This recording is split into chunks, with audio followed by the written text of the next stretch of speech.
যেমন আমি চিন্তা করতেছিলাম একদিন যে কবরের জীবন কেমন হতে পারে।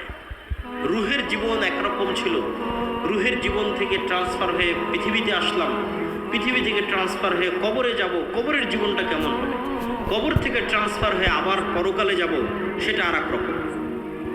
তো খুঁজতে খুঁজতে খুঁজতে খুঁজতে খুঁজতে খুঁজতে আল্লাহ সুবহানাহু ওয়া তাআলার একটা প্রাণী পেলাম, প্রজাপতি। প্রজাপতি প্রথমে শুঁয়োপোকা থাকে, আপনারাও পড়ে দেখতে পারেন, বাস্তবে গ্রামগঞ্জে থাকেন, বাস্তবে পরীক্ষা করে দেখতে পারেন।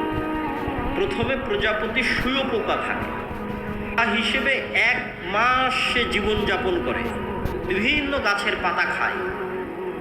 1 মাস জীবনযাপন, 1.5 মাস 2 মাস জীবনযাপন করার পর পোকাটা নিজেই মারা যায়।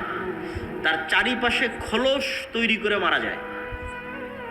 চারিপাশে খোলস তৈরি করে মারা যাওয়ার পর ওই খোলসের মধ্যে বিবর্তন হতে থাকে, হতে হতে হতে হতে হতে হতে হতে আবার 1 মাস পর ওই পুরো খোলসটা পড়ে গিয়ে একটা জ্যান্ত তরতাজা প্রজাপতি হয়ে আকাশে উড়াল দেয়।